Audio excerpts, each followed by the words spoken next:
9ல குரு இருந்தா என்ன பண்ணுவாரு? ஒரு குருங்கிற கிரகம் ஒரு நோய் குடுத்துச்சுன்னு வச்சுக்கங்க, நீங்க அதுக்காக பெருமளவுல செலவு பண்ணணும். மத்த ம். கிரகங்கள்லாம் ஒரு நோய் குடுத்துச்சுன்னா, சிம்பிளா ட்ரீட்மெண்ட் பண்ணி வெளில வந்துரலாம். இவரு குடுக்குற நோயோ, இல்ல இவரு குடுக்குற நெகட்டிவ் விஷயத்துக்கு நீங்க பெரிய அளவுல செலவு பண்ண வேண்டியது இருக்கு. அப்போ குரு நெகட்டிவா வேலை செஞ்சதுன்னா, நம்மளால செலவு பண்ணி முடியாது. அதனால எல்லாருக்கும் 9ல குரு இருந்தா அதிர்ஷ்டம் அப்படின்னு சொல்லிட முடியாது. ரிஷப லக்னம் இந்த மாதிரி சில லக்னங்களுக்கு குரு வந்து நெகட்டிவா வேலை செய்வார். ரிவர்ஸ்ல. அவங்கள என்ன பண்ணுவாருன்னா, அந்த நெகட்டிவா கொஞ்சம் குறைப்பாரு 9ல இருக்கும்போது. ஆனா எப்படி இருந்தாலும் குருவ கிராண்டடா எடுத்துக்காதீங்க. மாந்தி ஒரு ஜாதகத்துல இருக்கு அப்படின்னா, அது வந்து நேரடி கிரகம் கிடையாது. ஒரு ம். உபகிரகம். ம். மாந்திங்கிறது என்ன அப்படின்னா, ஸ்ட்ரெயிட்டாவே நம்ம சொல்லணும் அப்படின்னா, அது ஒரு பிரேத சாபம். எனக்கு ரொம்ப நாளா ஒரு இடம் தகராறு இருக்கு. என்னால வந்து ஒரு ஒரு இடத்த வந்து என்னால நார்மலாவே இழுத்துக்கிட்டே இருக்குன்னா 2, 3 விஷயங்கள் தான் எப்பயுமே லைஃப்ல ரொம்ப பெரிய தொடர் பிரச்சனையா இருக்கும். உங்க வீட்டுக்குள்ள ஒரு மூல நட்சத்திரம் இருக்கான்னு பாருங்க. அது ம். குழந்தையா இருக்கலாம், பெரியவங்களா இருக்கலாம்.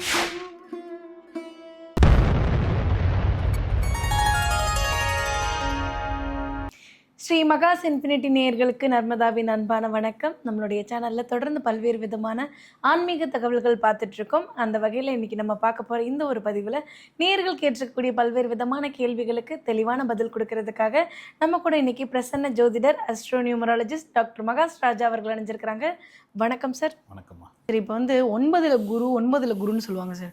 9ல குரு இருந்தாலே யோகம் அப்படின்ற மாதிரியும் ஒரு விஷயம் உண்டு சார். இந்த 9ல குரு இருந்தா என்ன பண்ணுவாரு? அந்த வீட்ல உட்காந்து அவர் என்னென்ன விஷயங்கள் எல்லாம் அந்த ஜாதகக்காரருக்கு குடுப்பாரு சார்? 9ல குரு இருக்கிறது நல்ல விஷயம் தான். ம். ஆனா அந்த 9ல இருக்கிற குரு அந்த குறிப்பிட்ட ஜாதகருக்கு என்ன ஒரு பொறுப்புல இருக்காருங்கிறத பார்க்கணும். ம். எல்லாரும் நினைச்சிட்டு இருக்கிறது குருங்கிற கிரகம் பாசிட்டிவ். அவர் பாசிட்டிவ் மட்டும்தான் செய்வார். அது உண்மைதான். ஆனா ஒவ்வொருத்தருக்கும் மாறுவார். இப்போ ரிஷப லக்னத்துக்கு குரு வந்து 8ஆம் அதிபதி. உண்டுலன்னு ஆக்கி விட்டுருவாரு. ம். நீங்க ரிஷப லக்னத்துக்காரங்களை கேட்டு பாருங்க.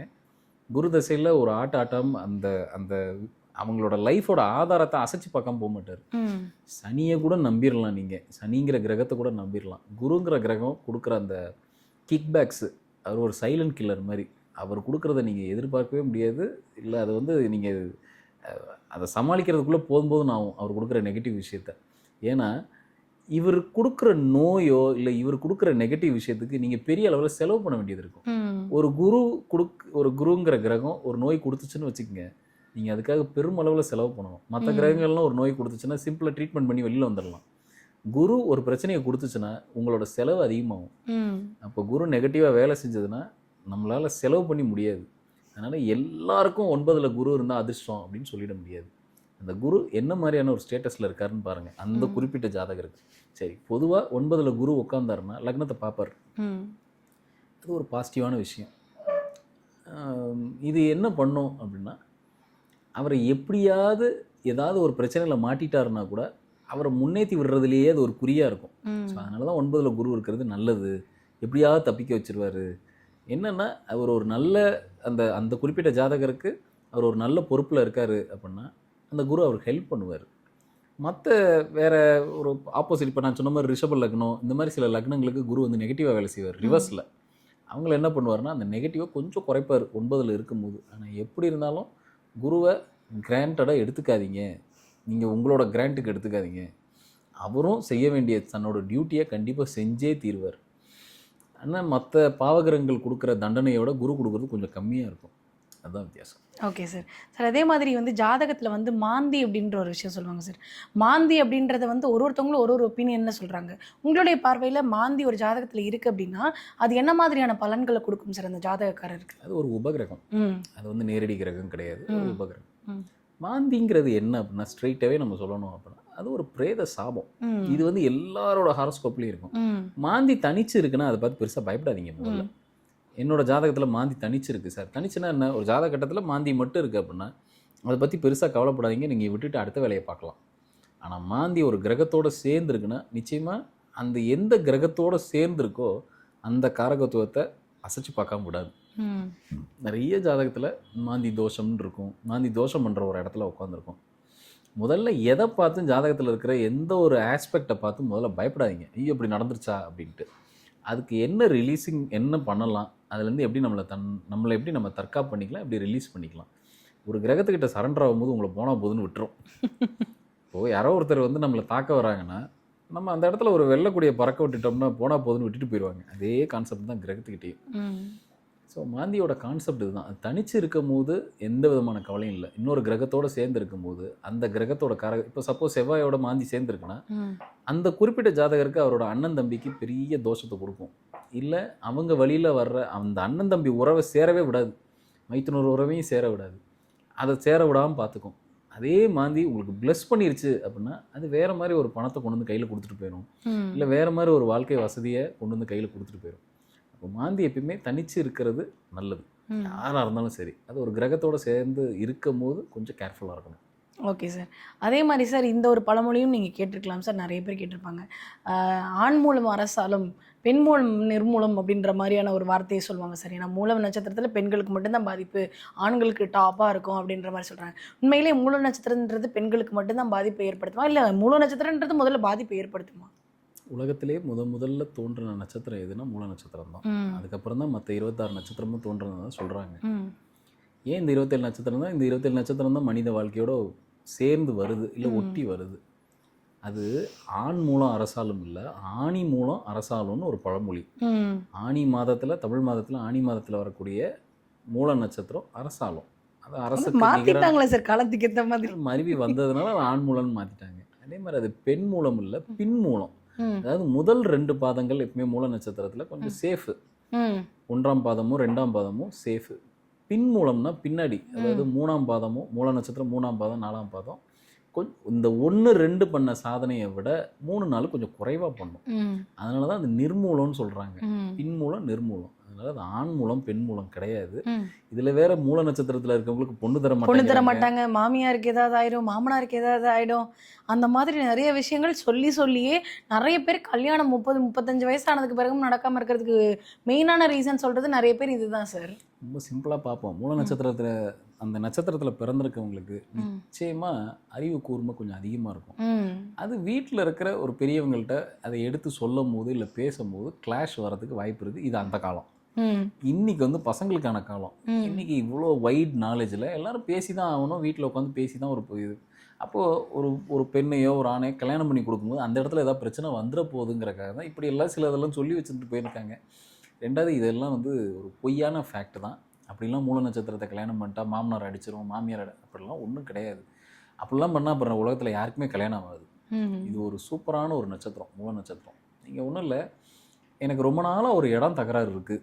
என்னால் வந்து ஒரு இடத்த வந்து என்னால் நார்மலாகவே இழுத்துக்கிட்டே இருக்குன்னா 2-3 விஷயங்கள் தான் எப்பயுமே லைஃப்பில் ரொம்ப பெரிய தொடர் பிரச்சனையாக இருக்கும். அதில் குறிப்பாக சில பேருக்கு இந்த இடம் சம்மந்தமான இஷ்யூஸ் இருக்கும். இவரோட இடத்த வேற ஒருத்தர் அனுபவிச்சுட்டு இருப்பார், இல்லை இவரோட இடத்த ஏதோ ஒரு கேஸில் மாட்டிகிட்டு இருக்கும், இல்லை அண்ணன் தம்பிங்களுக்குள்ளேயே தகராறில் இருக்கும். அப்போ இந்த மாதிரி இடம் சம்மந்தமாக ஒரு பிரச்சனை இருக்குன்னா உங்கள் வீட்டுக்குள்ளே ஒரு மூல நட்சத்திரம் இருக்கான்னு பாருங்கள். அது குழந்தையாக இருக்கலாம், பெரியவங்களாக இருக்கலாம், நடுத்தர வயதாக இருக்கலாம். யாருக்கு ரொம்ப அதிக பவர்னா 12 வயசுக்கு உள்ளே இருக்கிற மூல நட்சத்திர குழந்தைங்க யாராக இருக்காங்களான்னு பாருங்கள். ஆணாக இருந்தாலும் சரி, பெண்ணாக இருந்தாலும் சரி. அந்த பசங்களை நீங்கள் கூட கூட்டிகிட்டு போங்க இந்த மாதிரி ஏதாவது பஞ்சாயத்து நடக்கிற இடத்துக்கு.